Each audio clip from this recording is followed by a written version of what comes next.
I was diagnosed with bipolar disorder type 2 just over 2 years ago. For me, having the diagnosis was a massive thing. It really lifted my spirits. I came out of the hospital smiling, and I kind of just felt like knowing what I had and that it was a real thing and it wasn't just me going insane, it was actually a real thing. Just that really helped me, that really comforted me, and it made me feel like I'm not crazy. It's just this, like this is just a little thing, and that's that. And I felt like now I knew what it was. I could go about getting myself some help or helping myself in the right way. Things really dramatically changed for me in my life when I was 16 and I left school. I always hated school, so for me I was always counting down the days to when we were leaving. I couldn't wait to finish my exams. I couldn't be bothered to do my exams. I tried to do my best studying, but it wasn't in my heart. I didn't want to do it. I just felt like I just felt like a prisoner, and I just really hated going to school. And I remember trying to get loads of days off sick and just trying to, like, you know, fake to my mum and stuff that I wasn't very well most of the time. And well, really I wasn't well mentally, and I used to get such high anxiety going to school. And so when I was leaving, it was amazing. I just couldn't wait. And basically things started as soon as I left. I got a job working for my mum's business, and basically to start with things were quite good, and I felt free. I was enjoying working, I was enjoying meeting people and being in that sort of environment, and I felt so ready to do that. And then I suddenly started having these really bad kind of periods of depression, and the depression kind of got worse. It sort of led to me feeling physically ill as well. There were some days when I actually felt like I had flu. I was in hot sweats, I was always vomiting, and just things weren't really right. Like my family knew as well that this wasn't normal. So I can hear neighbours banging, which is annoying. Go away, shut up. So yeah, I left school, got working, and then just when I thought things was going well, things started turning bad, and the depression was worse some days than others. And then some days I thought that I was fine, and then suddenly the next day I'd be really depressed again. And it was really annoying because I felt like I'd get on with my life, and then suddenly it was all come to a halt, and then I'd get on with my life again, and then it was come to a halt. So it was really annoying. And then there was days when I felt so ill that I couldn't even go to work, and that for me was really degrading. Not being able to do that, I felt almost like a bit of a failure. I felt like, well, I kind of failed at school, I couldn't wait to get out of there, and now I'm failing at work because I'm too ill. What's wrong with me? And then because I was feeling like that, I then started to become suicidal, and I had horrible suicidal thoughts. I was even writing down things like ways that I could do it and things like that, just quickest ways and ways that would be less painful for my family to know about, just things like that. And I remember really prominently in my mind that I can remember really clearly going to bed and praying just to not wake up the next day. And yeah, just when you're that low and you're that kind of feel that you have got nothing left, even though you have so much. Like, I have such a loving family and have beautiful animals in my life and things like that. When you think you have nothing, that you go to bed literally praying that you will not wake up in the morning, is really, really sad. And I can look back now and I can see how sad that really was. And I feel sad that other people feel that way as well. So yeah, and I remember waking up in the morning feeling really angry and upset that I woke up, and waking up and just feeling like I do not want to even start this day. I can't get through this day. I don't want to live this day. I want to be gone. It was just torture. It's like you just feel like you're being tortured. And that's why I was feeling like I wanted to take my own life. I was having all these thoughts because each day was getting harder, and I just didn't know how to go about even getting through one day, let alone weeks and months. And I really did not see a future. So from being suicidal, little did I then know that I was going to start developing hearing voices. And this is a subject that I want to talk about in another video, about the voices and hallucinations. And I will do that as a separate video, but I will quickly mention it in this one. I basically started hearing a voice of a person that I named, and that person wasn't very nice to me, made me think of bad things, negative things about myself, and basically would spiral my mood really low quite fast. And that was again another thing to deal with. I was dealing with the depression and dealing with feeling suicidal, and then I had to deal with these voices, and for a very long time I pushed it to the back and tried to brush it off and pretend that it wasn't part of me. And I didn't tell my mum for a very long time either, because me and my mum are really, really close, and she was there the whole time, like she knew everything. But I didn't tell her about the voices to begin with, because I just thought it's nonsense, you know, that's just silly, it's not real. And I tried to push it to the back and pretend it didn't exist, but it did, and it did develop as the years went on. And that was when I was diagnosed with psychosis, and that's what I will talk about in my next video after this one, so you'll get to know more about my life dealing with that.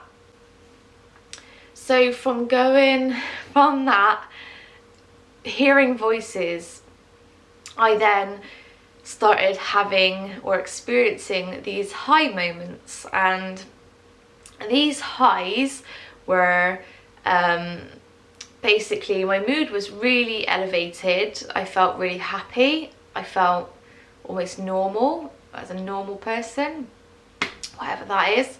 But I just sort of felt happy, and I felt like I was getting through things and that things were getting better and life was good. And I would start having all these thoughts and plans and things I wanted to do and people I wanted to meet and things like that. And I kind of almost got a little bit swept away with it. It kind of took me off, and I went shooting up quite high and was sort of really enjoying life. And I felt like I was having a party, and I would be laughing. And I remember having these really big belly laughs with my mum, and I would almost be a bit hyper. I'd be being silly, like doing silly dance moves, making my mum laugh, and we'd have like music playing and just be really loud and excitable, and just felt like life was good and I was better. But then I came down again and I hit rock bottom, and I realised that that high was only temporarily gonna be there. And then I came down, and then I'd be down for a very long time, and then I'd have a high, and then I'd go down for a very long time and then have a high, and it was just going up and down, up and down, up and down. And I thought, well, this really needs, I really need to sort of educate myself more on this. And I did lots of reading, and I did lots of research about bipolar and all the different stages. I didn't realise that like bipolar 2 wasn't just depression. You could experience hypomania as well, which means you're never, with bipolar 1 they have full-blown manias. It can be quite dangerous, it can be really, really high. But with me, I only ever have a hypomania, which is not quite at the top, but it's sort of like halfway there. It's in between depression and mania, and I'd have these hypomanias where I'd experience all these high things and then come shooting back down again, and that was horrible. It was really horrible to experience that, being happy one minute, down the next, and you sort of wake up in the morning and I just wouldn't know what to expect. I wouldn't know whether my mood was going to be happy, whether it was going to be sad. I didn't know whether it was going to change midday. It was literally like changing like the weather. It was just unpredictable. You couldn't predict it at all. And I think that was really hard for me to accept that. To accept that I wasn't going to know when it was coming. I wasn't going to know when I woke up that morning how I was going to feel, and I didn't know anything, and that was really horrible, and it was also quite frightening as well. I've literally been filming all day. I'm having no luck. My camera keeps dying on me. It's not holding the charge properly, so I have to keep charging it in between. It's really annoying because I kind of like lose my train of thought. Anyway, where was I? Where did I leave it to? Yeah, I spoke about the depression, and I spoke about my highs briefly, and yeah, basically moving on to my mixed episodes, where I would have like a mixture of highs and lows all in one day. Yeah, that was quite a difficult time because I'd wake up in the morning, I could be absolutely happy and fine, and then midday could arrive or tea time, and I would just like, I used to feel like I was turning into a monster. Like I'd suddenly feel really depressed, really angry, frustrated, just my mood would be so low. I wouldn't want to speak to anyone. Like I just want everyone to leave me alone. I just want to go sleep, things like that. And that was quite hard because if I go out for a day trip or something with my family and then midday comes and I suddenly feel really, really crap and I just want to go asleep and not be around anybody, it was really difficult because I could be happy and then not, and they don't know how to act around me, and it was quite hard for them to adapt. I used to carry things like diazepam with me to calm me down because sometimes I would get in such a state that I would need calming down. But now I'm more used to that, and that doesn't happen too often because my moods are controlled now by medication. But yeah, those were really weird times because it was just like I'd wake up in the morning, I didn't know how I was going to feel, and just the day could go on, and it was just sort of like walking on eggshells, like around my own self. Like just didn't know how I was going to react to anything. Like there could be certain triggers, someone could say something and it would literally trigger me to just go straight into a low. Or sometimes it would be the opposite way around. I wake up feeling really rubbish, like wake up late in the morning because I didn't want to get up, and then like the day continues on. And then like I've had times where when I was still living at home with my parents, I would have like highs on the evening, and I'd suddenly go really, really hyper, and I'd be like, I was known to be up baking cupcakes at like 12 o'clock at night and things like that, which just wouldn't be me. Like I would not actually do that sort of thing, but it was because I was on a high that I just went with it. And it just like, it just sort of, you just get carried away, and it's just like when you're that high, you just don't want to come down because you're enjoying it so much. And yeah, that I had a lot of that before I really went on medication. And in the end I had to take medication because I got to like a breaking point in my life where it was sort of like I'd come to sort of like a life or death situation, and I had to take the right route, the right path, and I made the decision to take medication because I felt like that was my only route.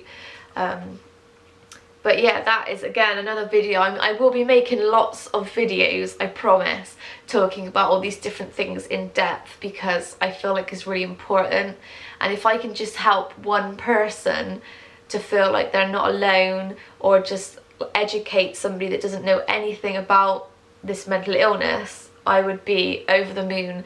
Like that would mean so much to me, just to know I helped one person or educate one person or know what it was, because I just think it's really important to spread the awareness of mental health problems, because people just don't talk about it. It's all hush hush, and it really shouldn't be, because I love chatting about it to my friends and my family, and now I've kind of, you know, got my I've just sort of encouraged myself, and now I've got brave, and I'm now recording it on this camera for you guys to listen to.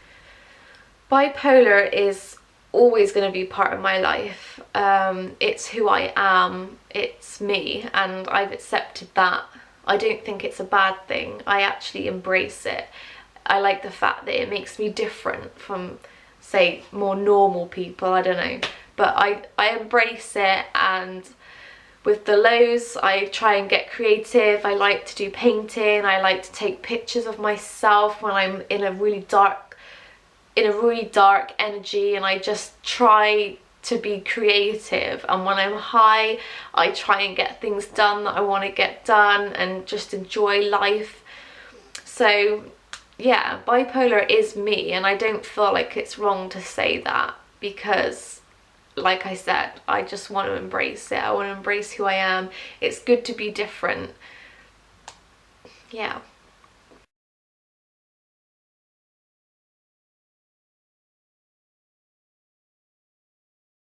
How are things for me at the moment? Things for me at the moment are good.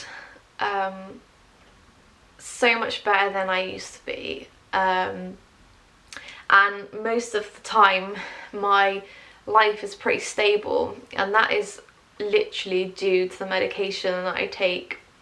And I don't have hallucinations anymore. I don't have any psychotic episodes anymore, and like I said, that is all controlled by the medication, and for that I am really grateful. I kind of took medication as a last resort. I